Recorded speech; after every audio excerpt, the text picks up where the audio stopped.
पहला सवाल। Dear mom, मैं आईएएस की तैयारी कर रहा हूं। आईएएस प्रिपरेशन का कोई खास तरीका हो तो मुझे बताइए। मेरा बड़ा भाई आईएएस ऑफिसर बनने के लिए दिल्ली गया था।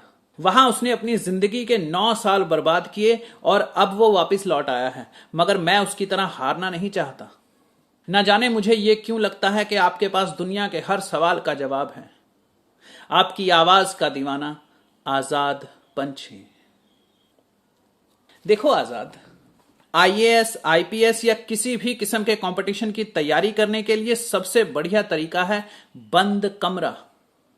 अपनी किताबें लो और खुद को एक कमरे में बंद कर लो।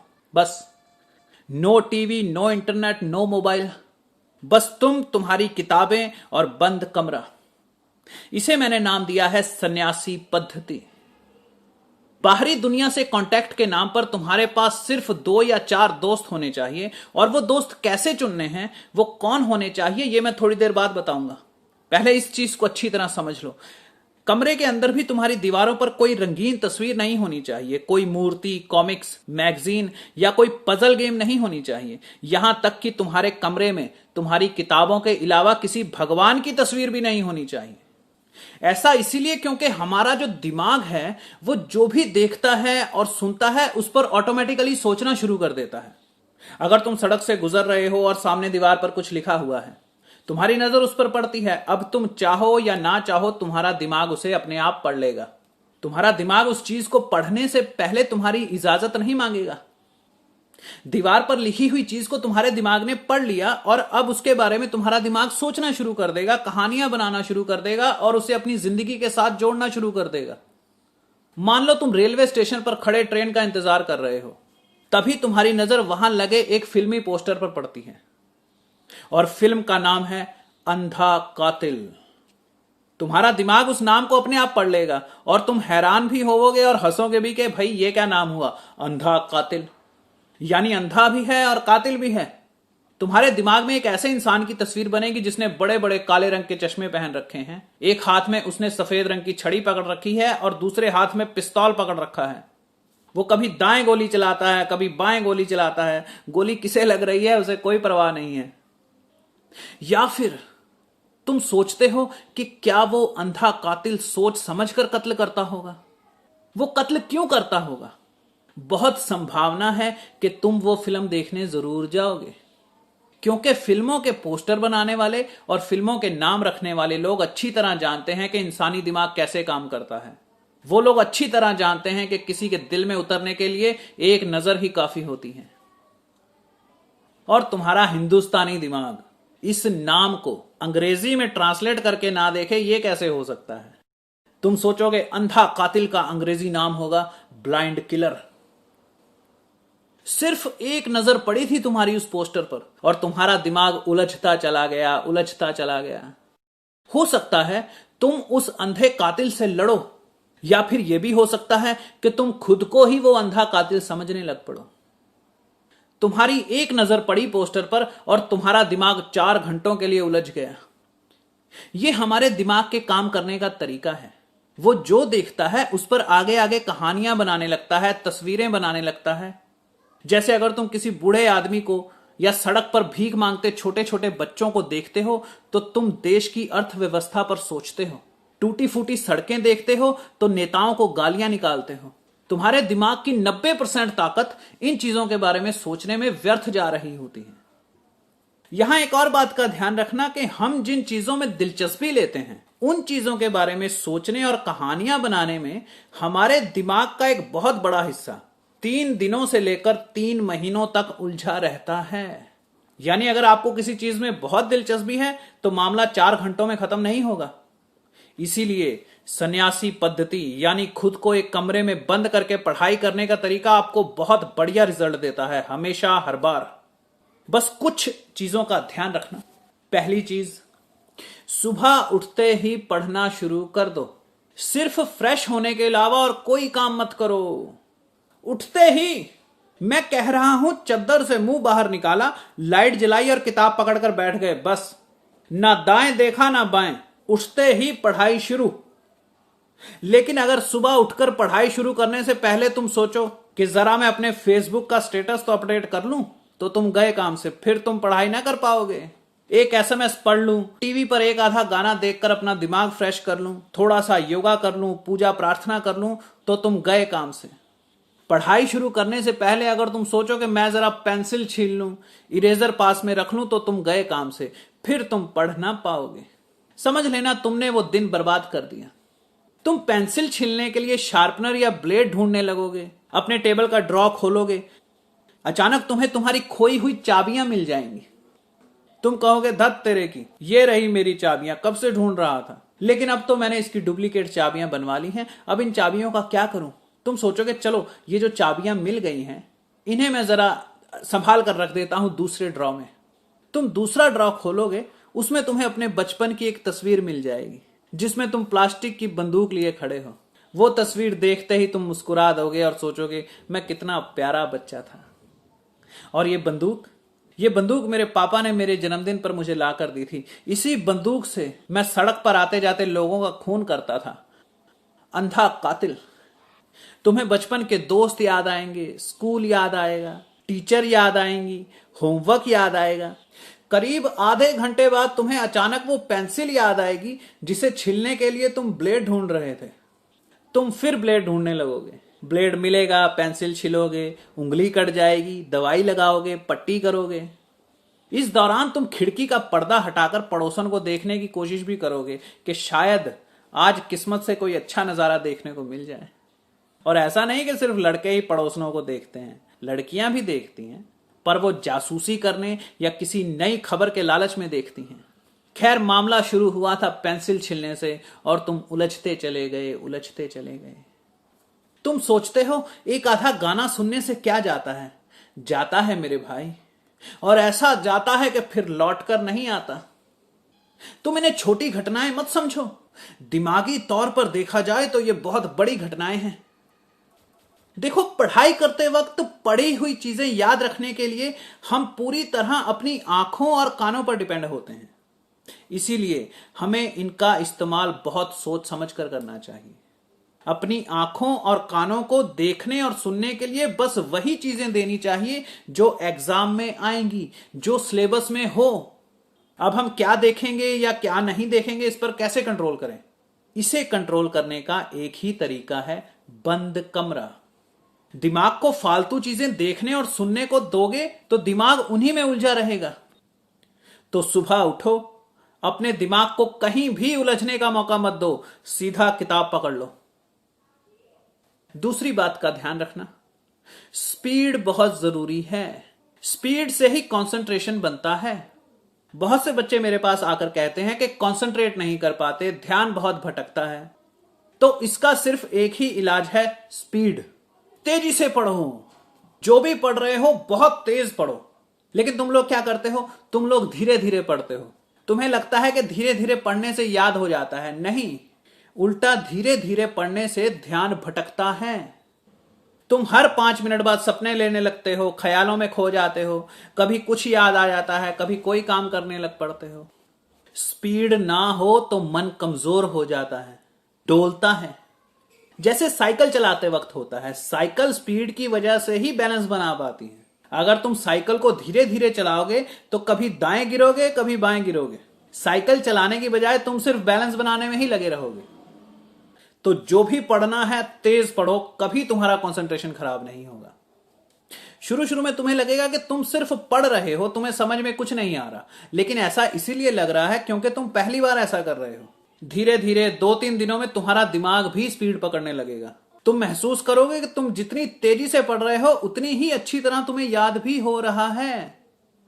याद रखना, हमारे दिमाग की मेमोरी स्पीड पर काम करती है। अगर मैं तुम्हें कोई मोबाइल नंबर धीरे धीरे बोलूंगा तो तुम उसे याद नहीं कर पाओगे।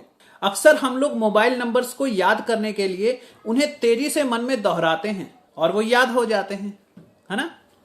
लोगों को मेरे दिए हुए लेक्चर मुंह जुबानी याद होते हैं। मेरे 1-1 घंटे के लेक्चर लोगों को पानी की तरह रटे होते हैं। क्यों? क्योंकि मैं बहुत तेज बोलता हूं। तेजी से पढ़ोगे तो तुम्हारा वक्त भी बचेगा।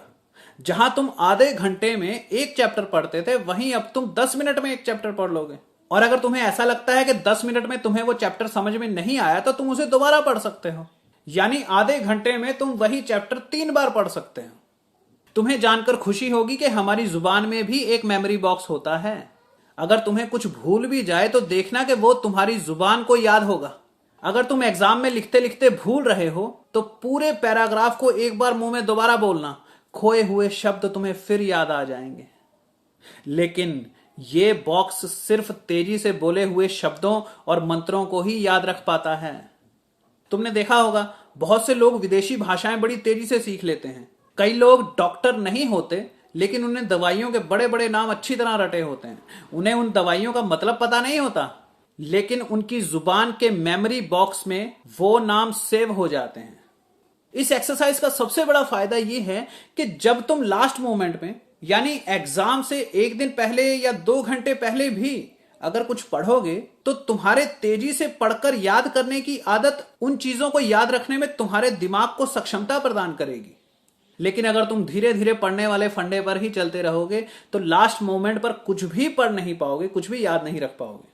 तुम्हारा दिमाग तुम्हें कहेगा अरे इसे याद करने के लिए तो 5 दिन चाहिए। लेकिन स्पीड ट्रैक तुम्हारी याददाश्त को बहुत तेज कर देता है। वो तुम्हारे दिमाग को तेज कर देता है नई चीजें सीखने और याद रखने के लिए। यहां मेरी बात को बड़े ध्यान से सुनना। हर इंसान का कंसंट्रेशन टाइम अलग अलग होता है। कोई 30 सेकंड तक लगातार किसी चीज पर कंसंट्रेट कर पाता है और कोई लगातार 1 मिनट तक, कोई 5 मिनट तक, कोई 10 मिनट तक। हर इंसान का कंसंट्रेशन टाइम उसके लिमिटेड टाइम के बाद भटक जाता है।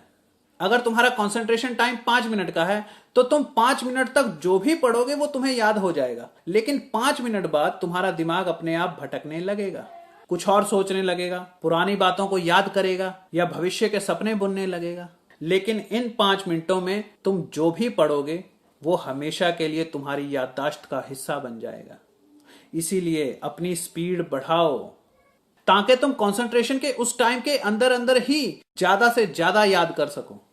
तुम्हारा दिमाग 5 मिनट बाद फिर भटक जाएगा और उसे दोबारा उसी स्थिति में लौट आने के लिए थोड़ा समय लगेगा। बस यही तरीका है हमारे दिमाग के काम करने का। तुम्हारा दिमाग 5 मिनट कंसंट्रेट करेगा और फिर 2 मिनट तक भटका रहेगा, फिर 5 मिनट कंसंट्रेट करेगा और फिर 2 मिनट तक भटका रहेगा। इसीलिए एग्जाम लिखते वक्त तुम्हें बीच बीच में भूल जाता है। तुम्हें 10 लाइनें याद रहती हैं, फिर 4 लाइनें भूल जाती हैं, फिर 10 लाइनें याद रहती हैं, फिर 4 लाइनें भूल जाती हैं। ऐसा इसीलिए कि कंसंट्रेशन टाइम पर जो भी पढ़ा होता है वो याद रहता है और दिमाग के भटकने के वक्त पर जो पढ़ा होता है वो भूल जाता है। करना क्या है, पढ़ते पढ़ते अगर तुम्हारा दिमाग भटकता है तो उसे भटक लेने दो। ये दिमाग के आराम करने का तरीका है। या यूं समझ लो कि जो भी तुमने पढ़ा होता है दिमाग उसे याददाश्त में संजो रहा होता है। गड़बड़ तब होती है जब तुम एक सांस में ही पढ़ते चले जाते हो, पढ़ते ही चले जाते हो। तुम दिमाग को भटकने नहीं देते। बड़े बड़े विद्वान इस बात को जानते हैं। वो थोड़ा सा पढ़ते हैं और दिमाग को भटक लेने देते हैं, यहां वहां की बातें सोचने देते हैं। तुम भी सोचने दो, लेकिन बंद कमरे में होने की वजह से तुम्हारा दिमाग दूसरी चीजों में उलझेगा नहीं। अब तुम्हें समझ में आ गया होगा कि दुनिया की महान किताबें जंगलों में, गुफाओं में बैठकर क्यों लिखी गई हैं। क्यों गांधी, भगत सिंह, अरस्तू और उन अनगिनत महान लोगों ने अपनी बायोग्राफीज को जेल में बंद रहकर ही लिखा। देखो, महान लीडर बनने के लिए तुम्हारा एक्सट्रोवर्ट होना जरूरी नहीं है। यह जरूरी नहीं है कि तुम सबकी पीठ ठोकते फिरो, सबसे दोस्ती निभाते फिरो। बल्कि मैं तुम्हें बताता हूं कि इतिहास में जाओ तो आपको पता चलेगा कि हर महान लीडर ज्यादातर अकेला रहना पसंद करते हैं। ईसा मसीह, बुद्ध, कन्फ्यूशियस, मोजेस, पैगंबर मोहम्मद, गुरु नानक, ये सब लोग अचानक कहीं गायब हो जाते थे, कई बार तो 6-6 महीनों के लिए। आज हम इन लोगों के बारे में जितना भी जानते हैं वो सिर्फ इन लोगों की जिंदगी के वो 15 या 20 सालों की कहानियां हैं जो लोगों ने देखी हैं। बाकी की जिंदगी इन लोगों ने कहां बिताई है ये किसी को नहीं पता। मैं बताता हूं, इन लोगों ने अपनी जिंदगी के 30 से 40 साल अकेले रहने में बिताए हैं, बिल्कुल अकेले। Leo Tolstoy, Napoleon Bonaparte, de Gaulle, Martin Luther, Churchill, Karl Marx, Mother Teresa, ये लिस्ट खत्म होने वाली नहीं है। इन सब लोगों को अकेलेपन ने पाला है। ये लोग एकांत से डरते नहीं थे। देखो, कामयाब होने के लिए स्वतंत्र होना बहुत जरूरी है, और अकेले रहकर तुम ये दिखाते हो कि ये मेरी जिंदगी है, ये मेरे कंट्रोल में है, इसे कोई बॉयफ्रेंड, कोई गर्लफ्रेंड, दोस्त, भाई बहन या माँ बाप कंट्रोल नहीं कर सकता। जब तुम अकेले रहते हो तो तुम खुद पर अपनी सत्ता दर्शाते हो। जब तुम अपने किसी दोस्त से कहते हो कि देखो यार, मैंने पढ़ाई करनी है, मुझे डिस्टर्ब मत करो, मुझे अकेला छोड़ दो, तो ये नजर आता है कि तुम कितने इंडिपेंडेंट हो। ये लाइन इतनी ताकतवर है कि इसे बोलते ही तुम्हें अपने अंदर एक शक्ति का संचार महसूस होगा। तुम्हें ऐसा लगेगा जैसे तुमने किसी को हरा दिया हो। मैं अकेला रहना चाहता हूं। जैसे ही तुम ये उद्घोषणा करते हो, सुनने वाले के होश उड़ जाते हैं। तुम्हारे दोस्त को समझ में नहीं आता कि तुम अकेला क्यों रहना चाहते हो, क्योंकि वो आम आदमी है, और आम आदमी अकेलेपन से डरता है, वो बोर हो जाता है। जो लोग अकेलेपन को बर्दाश्त नहीं कर सकते, वो लोग बदकिस्मती से ज्ञान के उस सागर से अनजान रह जाते हैं जो ईश्वर ने तुम्हें दिया है। अकेले रहने से हमारा दिमाग चीजों को आपस में जोड़ना शुरू कर देता है। तुम जो भी पढ़ोगे वो एक दूसरे के साथ जुड़ना शुरू हो जाएगा। तुम महसूस करोगे कि जैसे तुम्हें ABC याद है, 1 2 3 याद है, बस उसी तरह उतनी ही आसानी से तुम्हें IAS की किताबें याद हो रही हैं। तुमने देखा होगा कि हिंदू धर्म में सूर्य देव की बहुत महत्वता है। हिंदू लोग सूरज की पूजा क्यों करते हैं, सूर्य देव की पूजा क्यों करते हैं? क्योंकि सूरज एकांतता को दर्शाता है, गौरव को दर्शाता है, आत्मनिर्भरता को, ज्ञान को, रोशनी को और सत्य को दर्शाता है, रिप्रेजेंट करता है। सूरज अकेला निकलता है, हां, चांद तारे झुंड में निकलते हैं। सूरज गरिमा का प्रतीक है, उसे किसी के सहारे की जरूरत नहीं है, वो आजाद है। इसीलिए हिंदू लोग हर भगवान, चाहे वो गुरु नानक हो, ईसा मसीह हो, भगवान कृष्ण हो या मां लक्ष्मी हो, उनकी गर्दन के पीछे सूरज बना देते हैं। तुमने देखा होगा, हिंदुओं के किसी भी भगवान की फोटो देख लो, उसकी गर्दन के पीछे, उनके सिर के पीछे सूर्य बना होता है। सूरज दिखाने का मतलब है अकेला रहने वाला, रोशनी फैलाने वाला। ईसाई धर्म भी इस विचार को प्रोत्साहन देता है, समर्थन देता है। ईसाइयों ने संडे बनाया। संडे शब्द का मतलब होता है सूर्य का दिन, सन डे, सूरज का दिन। यानी एक दिन काम धंधा छोड़कर भीड़ भाड़ से दूर अकेले रहो, किसी अनजान रास्ते पर चल निकलो, किसी नए रास्ते से घर लौटो, जरा खुद से मिलकर आओ। देखना, तुम्हें ऐसा लगेगा जैसे तुमने हजारों किताबें पढ़ ली हों। तुम कई सवालों के जवाब लेकर लौटोगे, तरोताजा, नई शक्ति से भरे हुए। संडे का मतलब अपने दोस्तों के साथ रहना नहीं होता। संडे का मतलब पार्टी में जाके डिस्को करना नहीं होता। संडे का मतलब होता है अकेले रहो, सूरज बनो। अगर कामयाब होना चाहते हो तो भीड़ का हिस्सा बनने की कोशिश मत करो। देखना, तुम्हारा दिमाग अकेलेपन में तुम्हें ऐसे ऐसे विचार देगा जो तुम खुद सोचकर हैरान हो जाओगे कि मैं इतना बढ़िया सोचता हूं। आइंस्टाइन, मार्कोनी, मैडम क्यूरी जैसे आविष्कारकों ने स्वीकार किया है कि उनकी हर खोज अकेलेपन में किसी बिजली की तरह उनके दिमाग में कौंध जाती थी। अचानक, अपने आप। तुम किसी भी साइंटिस्ट की बायोग्राफी पढ़ो, वो आपको बताएगा, मुझे नहीं पता, मैं अकेला घूम रहा था, उदास बैठा था या सोया हुआ था, अचानक मेरे दिमाग में ये आइडिया न जाने कहां से आ गया और मैंने उस चीज की खोज कर ली। क्योंकि जब हमें पता नहीं होता तब भी हमारा दिमाग टुकड़ों को आपस में जोड़ रहा होता है, कई नए रास्ते खोज रहा होता है, कई गहराइयों में उतर रहा होता है। दिमाग को काम करने के लिए सिर्फ 2 चीजें चाहिए होती हैं, अकेलापन और स्पीड। तेजी से सोचो, जो करना है तेज करो, पढ़ना है तेज पढ़ो। बहुत से लोग अपनी स्पीड को बढ़ाने की बजाय अपने दिमाग का कंसंट्रेशन टाइम बढ़ाने में लगे रहते हैं। जैसा मैंने तुम्हें बताया कि किसी का कंसंट्रेशन टाइम 30 सेकंड होता है, किसी का 1 मिनट होता है, किसी का 10 मिनट होता है, 5 मिनट होता है। तो वो लोग क्या करते हैं, वो अपना कंसंट्रेशन टाइम बढ़ाने की कोशिश करते हैं। वो बेचारे कभी योगा करते हैं, कभी मेडिटेशन करते हैं। देखो, पहली चीज, कंसंट्रेशन टाइम को कभी बढ़ाया नहीं जा सकता। अगर आपका कंसंट्रेशन टाइम 30 सेकंड का है तो वो 31 सेकंड का नहीं हो सकता, वो 40 सेकंड का नहीं हो सकता, वो 30 सेकंड ही रहेगा। और इसके कम या ज्यादा होने से कोई फर्क नहीं पड़ता। 5 मिनट या 30 सेकंड तो मैं यूं ही समझाने के लिए कह रहा हूं, जबकि एक बढ़िया दिमाग का कंसंट्रेशन टाइम 15 सेकंड भी हो सकता है, 10 सेकंड भी हो सकता है, 1 मिनट भी हो सकता है। उससे कोई फर्क नहीं पड़ता। कंसंट्रेशन टाइम ज्यादा हो कम हो उससे क्या फर्क पड़ता है? तुम्हारे पास जितना कंसंट्रेशन टाइम है उसी में तुम कमाल कर सकते हो। ठीक है, कुछ लोग गॉड गिफ्टेड होते हैं, उनका concentration time 5 minute, 10 minute, 15 minute भी होता है, लेकिन वो सब लोग कामयाब तो नहीं होते ना। कामयाब सिर्फ वही लोग होते हैं जिनकी स्पीड ज्यादा होती है, जो लगातार मेहनत करते हैं।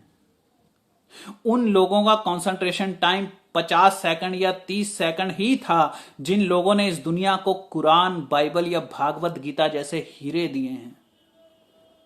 कंसंट्रेशन टाइम जितना कम होगा, भटकने का टाइम उससे भी आधा होगा, अगर तुम मेरी बात को समझ सको तो। अगर तुम्हारा कंसंट्रेशन टाइम 30 सेकंड का है तो उसके भटकने का टाइम 12 या 15 सेकंड ही होगा, यानी तुम भटकोगे कम और लगातार काम कर सकोगे। अगर तुम्हारा कंसंट्रेशन टाइम 15 मिनट है तो जानते हो तुम कितने मिनट भटकोगे? 7 मिनट भटके रहोगे। कंसंट्रेशन टाइम जितना छोटा हो, तुम्हारी स्पीड उतनी ही तेज होती है। खैर, तीसरी और सबसे जरूरी बात, अपने दोस्त बहुत सोच समझ कर चुनो। यहां पर दोस्त का मतलब तुम्हारे साथ कंचे या गुल्ली डंडा खेलने वाले दोस्त नहीं।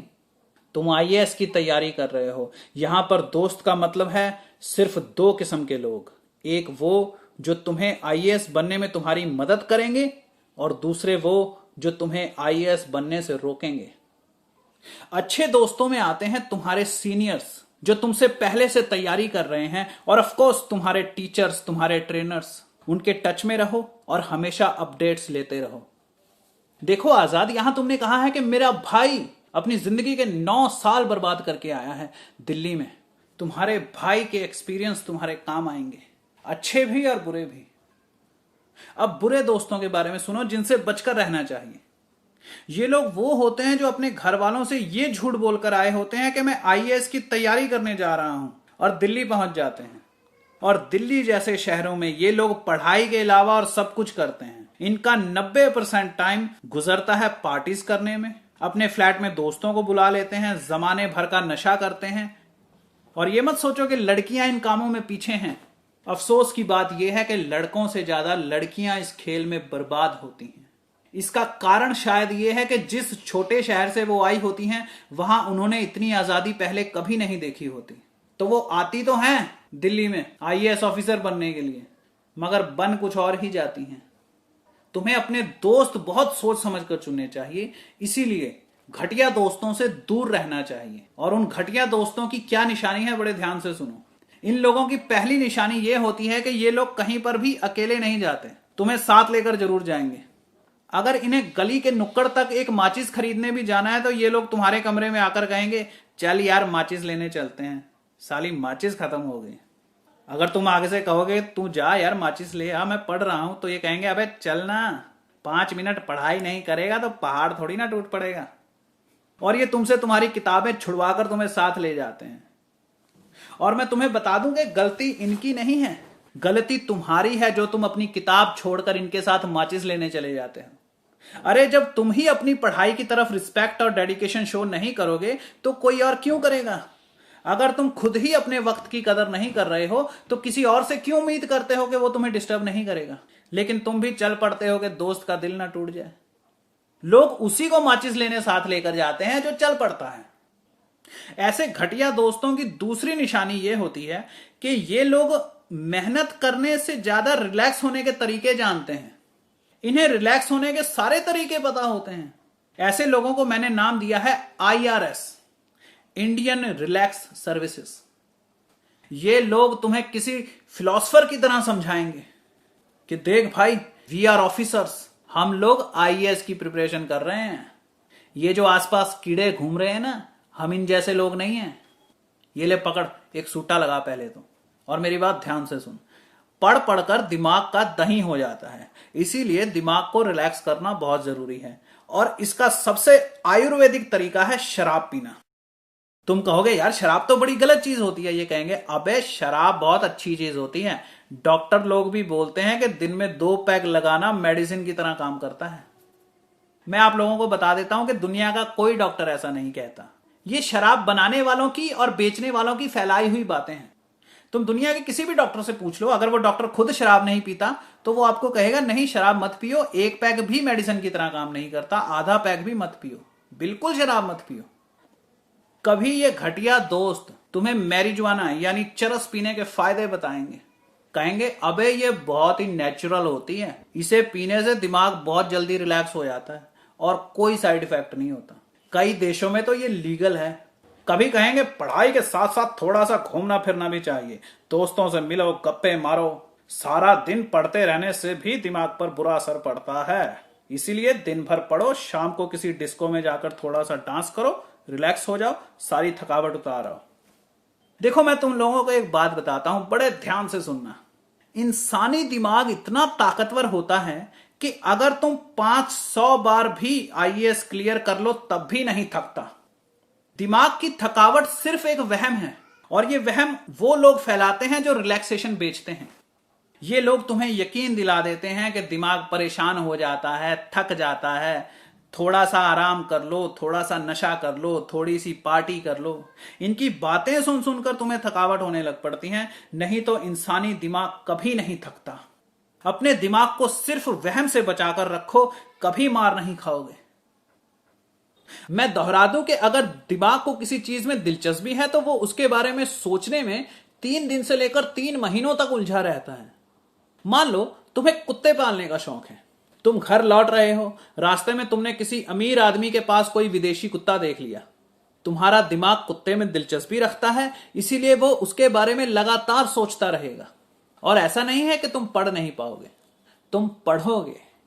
कॉन्शियसली तुम्हें ऐसा लगेगा कि तुम पढ़ाई पर पूरा ध्यान दे पा रहे हो, लेकिन मेरे दोस्त तुम्हारा दिमाग तुम्हें धोखा दे रहा है। तुमसे छुपकर तुम्हारा दिमाग सिर्फ कुत्ते के बारे में सोच रहा है। इस बात को तुम ज्यादा अच्छी तरह समझ पाओगे दूसरी एग्जांपल से। मान लो तुम्हारा कोई दोस्त तुम्हें सुबह 8 बजे फोन करता है और फोन करके कहता है कि मेरे भाई आज रात को मेरे घर में पार्टी है, तू ठीक 8 बजे पहुंच जाना, दारू शारू पियेंगे, डांस वांस करेंगे। तुम सोचते हो ठीक है, रात को 8 बजे पार्टी पर जाना है, तब तक मैं जरा पढ़ाई कर लेता हूं। नहीं मेरे लल्लू, अब तुम पढ़ नहीं पाओगे, क्योंकि अब तुम्हारा दिमाग भविष्य में उलझ जाएगा। दरअसल तुम पढ़ने की बजाय खुद को मानसिक रूप से तैयार करने में लगे रहते हो पार्टी में जाने के लिए। पार्टी एक दिलचस्प चीज है, इसीलिए तुम्हारे दिमाग का 90% हिस्सा बस इन्हीं चीजों को सोचने में लगा रहेगा कि मैं पार्टी में क्या पहनकर जाऊं, वहां कौन कौन आएगा, हम लोग क्या क्या करेंगे। अरे ऐसे दोस्तों से बचो और ऐसी प्लानिंग से भी बचो। बहुत से लोग कभी आईएएस ऑफिसर नहीं बन पाते क्योंकि वो लोग इन्हीं सपनों में खोए रहते हैं कि मैं आईएएस बनने के बाद क्या क्या करूंगा, मैं ये वाली गाड़ी खरीदूंगा, मैं उस होटल में जाऊंगा। देखो भाई, सपने देखने में कोई बुराई नहीं है, लेकिन ये सपने बंद कमरे में देखो, क्योंकि वहीं ये सपने पूरे भी होंगे। जिसे तुम लोग थकावट समझते हो वो दरअसल कंफ्यूजन होती है या फिर बोरियत। कंफ्यूजन इसीलिए होती है क्योंकि ज्यादातर बच्चे आईएएस की तैयारी के लिए बाजार में अवेलेबल सारी किताबें खरीद लेते हैं।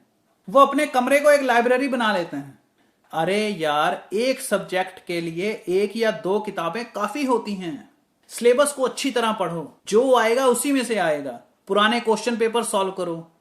अच्छा, तुमने देखा होगा गरीब कैंडिडेट्स, वो लड़के या लड़कियां जो ज्यादा किताबें नहीं खरीद पाते, अक्सर पास हो जाते हैं। क्यों? क्योंकि लिमिटेड सोर्स हमेशा तुम्हें अच्छा रिजल्ट देते हैं। लिमिटेड सोर्स हमेशा तुम्हें कामयाबी की तरफ ले जाते हैं। खैर, आज के लिए इतना काफी है। मैं हाइलाइट्स दोहरा देता हूं। पहली चीज है सन्यासी पद्धति, यानी बंद कमरे का कॉन्सेप्ट। खुद को एक कमरे में बंद कर लो, अपनी आंखों और कानों को कोई एंटरटेनमेंट मत दो। डरो मत, तुम पागल नहीं होवोगे। पागल होना इतना आसान नहीं है। दूसरी चीज, उठते ही पढ़ना शुरू कर दो।